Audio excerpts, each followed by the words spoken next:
আসসালামু আলাইকুম প্রিয় দর্শক, বেশ কিছুদিন আগে মানে এই গভর্নমেন্ট আসার আগে মানে অন্তর্বর্তীকালীন সরকারের যে সময়টা ছিল সেই সময়ে ডক্টর ইউনূসের কর্মকাণ্ড সম্পর্কে বলতে যেয়ে একটা টকশোতে মানে একটা টেলিভিশন টকশোতে আমি একটা মন্তব্য করেছিলাম।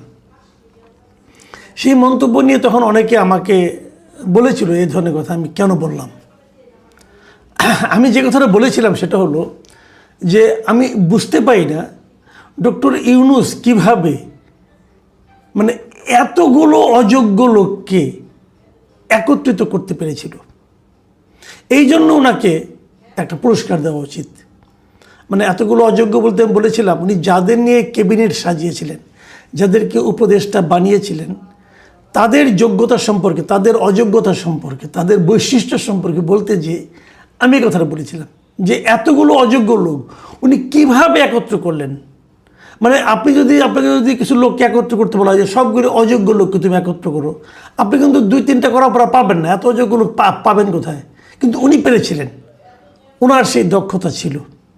তো এটা যখন আমি বললাম, কেউ হাস্যরস করেছেন, কেউ বলেছেন আমি নাকি একেবারে অতি সরলীকৃত মন্তব্য করেছি। এবং এখন এসে গত কয়েকদিন ধরে যা দেখছি, আমার কাছে মনে হচ্ছে আসলে আমি একটু কম বলেছিলাম। শব্দটা ভুল ছিল, অযোগ্য এই শব্দটা ভুল ছিল। আমার অযোগ্য বলা ঠিক হয়নি। আমার বলা উচিত ছিল যে এতগুলো ভণ্ড লোককে উনি কী করে একত্রিত করেছিলেন। মানে এরা এক একজনের চেয়ে বড় ভণ্ড, এরা এক একজনের চেয়ে বড় দুর্নীতিবাদ ছিল।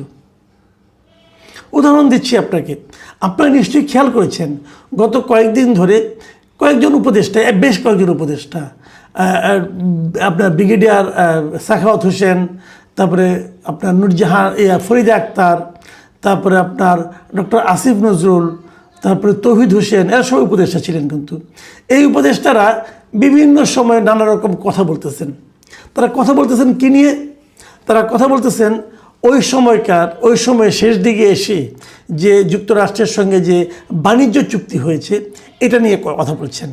এবং কেউ কেউ বলছেন এটা নাকি একটা কিচেন ক্যাবিনেটের মাধ্যমে হয়েছে, যেখানে খুব কম লোক ছিলেন।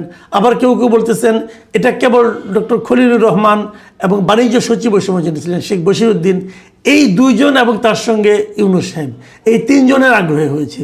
নানা রকম কথা। আজকে আমি ইন্টারেস্টিংলি একটা আপনার ফটো কার্ড দেখলাম, যে সেই ফটো কার্ডটা আপনাদের আমি দেখাচ্ছি, আপনারা দেখেন। সেখানে বলা হচ্ছে সব দোষ ডক্টর ইউনূসের, আমি কিছু জানি না। এখানে ওই যে চারজনের নাম একটু আগে আমি বললাম সেই চারজনের ছবি দিয়ে তারা কে কী বলেছেন সেটা লেখা আছে। আমি বরং পরেই শোনাই কে কী বলেছেন। সাখাওয়াত সাহেব বলেছেন ডক্টর ইউনূসের কিচেন ক্যাবিনেট ছিল, আমাকে রাখা হয়নি। আমি দ্ব্যর্থহীনভাবে বলতে চাই আমি সেখানে ছিলাম না। এটা বলেছেন ব্রিগেডিয়ার সাখাওয়াত। আর ফরিদা আক্তার বলেছেন বাণিজ্য চুক্তির আওতায় সস্তায় মাংস, পোলট্রি ও প্রাণীজ পণ্য আমদানির তীব্র বিরোধিতা করেছি। শেষ দিন পর্যন্ত এই চুক্তির বিরুদ্ধে লড়েছি, চুক্তি ঠেকাতে পারিনি। আর তৌহিদ হোসেন সাবেক পররাষ্ট্র উপদেষ্টা, তিনি বলেছেন পরে জানতে পারি প্রধান উপদেষ্টার নেতৃত্বে 6 জন উপদেষ্টা প্রতি মঙ্গলবার বৈঠক করেন, যাকে কিচেন ক্যাবিনেট বলা হতো। সব সিদ্ধান্ত সেখানে হতো। মার্কিন চুক্তির বিষয়ে আমি বা পররাষ্ট্র মন্ত্রণালয় অবহিত নয়। আর ডক্টর আসিফ নজরুল বলেছেন মার্কিন চুক্তি নিয়ে ডক্টর ইউনূস আমাকে ডাকেননি। আমি এই চারটা একটু বিশ্লেষণ করি আপনাদেরকে। যেমন আমি মানে মোটামুটি বোঝা গেল যে ওনারা বলতে চেয়েছেন যে ওনারা জানতেন না, ওনারা বিরোধিতা করেছেন, এই ধরনের একটা চুক্তি হওয়ার ব্যাপারে ওনাদের আপত্তি ছিল। ব্রিগেডিয়ার সাখাওয়াত অবশ্যই এই চুক্তি নিয়ে বলেননি। উনি বলেছেন যে ডক্টর ইউনূসের একটা কিচেন ক্যাবিনেট ছিল, ওখানে সব কিছু হতো। তো এই যে ছিল, এই যে তারা চুক্তিটা করলো, আপনি তো পছন্দ করেননি, আপনি আপত্তি করেছেন। তো আপত্তি কথাটা প্রকাশ করলেন না কেন? আপত্তির কথাটা আপনি এখন বলছেন। মানে সেই অন্তর্বর্তীকালীন সরকারের একজন উপদেষ্টা হিসাবে সমস্ত সুযোগ সুবিধা ভোগ করার পর যখন ওই সরকারের মেয়াদ শেষ হয়ে গেছে, এখন আপনি সাধু সাজতেছেন। তখন আপনার এই সাধুগিরি কোথায় ছিল?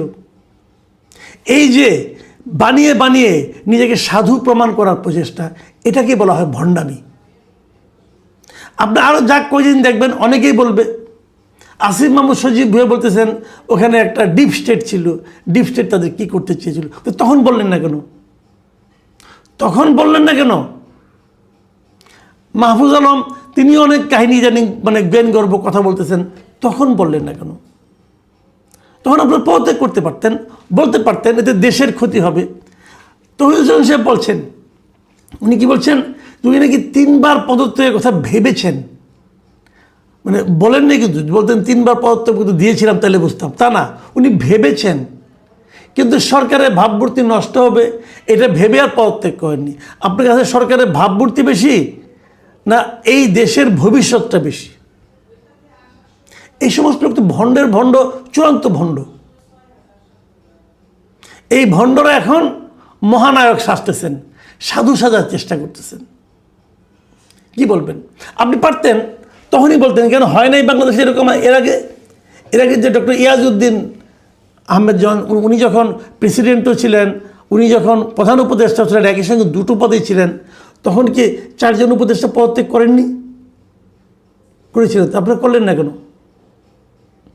আপনি বলতেন যে এটা আমি এর সঙ্গে একমত না, আমি করবো না, এটা আপনারা প্রকাশ করতেন, জনগণকে জানাতেন। জানালেন না কেন? সমস্ত গুড় মধু খাওয়ার পরে এখন সাচ্ছেন সাধু না? এই সাধুদেরকে চিনে রাখেন আপনারা, আমি জনগণকে বলছি, এদেরকে চিনে রাখেন। সমাজে যেখানে এরা যাবে এদেরকে সম্মান করবেন না। আমি অপমান করতে বলি না, মব করতে বলি না, বাট আমি বলছি এদেরকে সম্মান দেখাবেন না।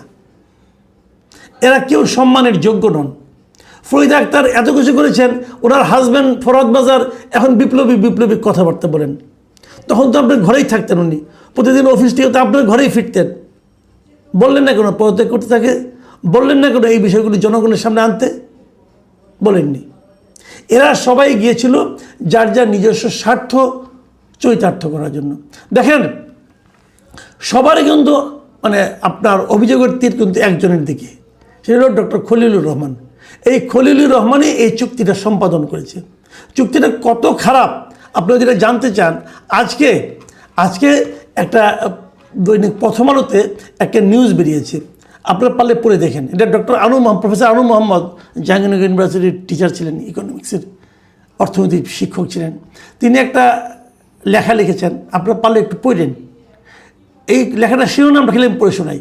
শিরোনামটা হলো, যুক্তরাষ্ট্রের সঙ্গে এমন চুক্তি করার মতো দেশ খুঁজে পাওয়া কঠিন। উনি বলেছেন, যুক্তরাষ্ট্রের সঙ্গে যে চুক্তিটা আমাদের হয়েছে, এ ধরনের একটা চুক্তি করার মতো দেশ এই পৃথিবীতে আর দ্বিতীয়টা পাওয়া যাবে না। একমাত্র বাংলাদেশই এরকম আহাম্মক বলেন, আত্মসম্মানহীন বলেন, অথবা দালাল টাইপের লোক বলেন, বোধহয় আর পৃথিবীতে কোথাও নাই। এবং সেই দালাল গোষ্ঠীর শিরোমণিকে ডক্টর ইউনূস, ডক্টর খলিল এবং শেখ বশির, এই 3 জনের যৌথ প্রযোজনায় এই চুক্তিটা হয়েছে। শেখ বশিরকে চিনলেন যে আকিব সাহেবের ছেলে। তো এরা হলেন গিয়া আমাদের দেশটাকে এত অপমান করার জন্য, এত গোলামির নাক পাশে আবদ্ধ করার জন্য নটের গুরু। এই নাটের গুরুরা এই কাজগুলি করেছে। দেখুন এরা কতটা ব্যক্তি স্বার্থের জন্য লালায়িত। এই যে ডক্টর খলিল, একে আবার কোন বিবেচনায় এই সরকারের পররাষ্ট্রমন্ত্রী বানাইছে এখন আমি জানি না। এই প্রশ্নটা যেদিন ওনার নামটা দেখেছি আমি ওই দিন থেকেই প্রশ্ন করছি যে হোয়াই ডক্টর খলিল। আমি শেষ পর্যন্ত নিজের থেকেই একটা সিদ্ধান্তে উপনীত হয়েছি, সেটা হলো হয়তো এই খলিল এই সরকারকে এক ধরনের জুজুর ভয় দেখিয়ে রেখেছে। হয়তো আমেরিকা খলিলকে এখানে ঢুকিয়ে দিয়েছে, বপন করেছে যে খলিলকে রাখতে হবে, নাহলে আমরা তোমাদেরকে কিন্তু ক্ষতি করব। আমেরিকার ভয়ে এক একজনের হাত পা কাঁপাকাঁপি করতেছে এই সরকারের। এত ভীতু সরকার দিয়ে আমরা কী করবো এটা আমি বুঝি না। ডক্টর খলিল এখানে আছেন এবং এটাও শোনা যাচ্ছে আমেরিকা নাকি এমন ভয় দেখাচ্ছে যে ডক্টর ইউনূসকে নাকি কোনো একটা পদে বসাতে হবে, সেটা রাষ্ট্রপতি হলে এটা কি ভালো হয়। শোনা কথা জানি না এখন পর্যন্ত। এখন ডক্টর খলিল কি করছেন আমি ওনার সম্পর্কে একটু বলি, তাহলে বুঝবেন আপনারা। এই লোক প্রথমে কথা উঠেছিল সে বাংলাদেশের নাগরিক কিনা, তারপরে সে দাবি করলো না আমার আমেরিকার নাগরিকত্ব নেই বাংলাদেশ ছাড়া। আমার প্রশ্ন হলো, আপনি 24-25 বছর যে আমেরিকায় ছিলেন কীভাবে ছিলেন ভাই? আপনি কোন প্রক্রিয়ায় ছিলেন? আপনি অবৈধ হিসেবে ছিলেন? তার মানে আমেরিকায় আপনার থাকার ব্যবস্থা আছে, আপনি যে কোনো সময় চাইলেই আমেরিকায় গিয়ে থাকতে পারবেন, আপনার গ্রিন কার্ড আছে, অত অন্য কিছু আছে। তো যে লোকের বিদেশে থাকার ব্যবস্থা আছে সেই লোককে দেশের মন্ত্রী বানানো হয় কোন বিবেচনায়? এটাও আমি বুঝি না। আমি কিন্তু শুরুর থেকেই বলে আসছি যে দ্বৈত নাগরিকত্ব যাদের আছে এবং যাদের বিদেশে বৈধভাবে থাকার সুবিধা আছে তাকে দেশের কোনো নীতি নির্ধারণী পদে রাখা উচিত না। এটা আমি একদম শুরু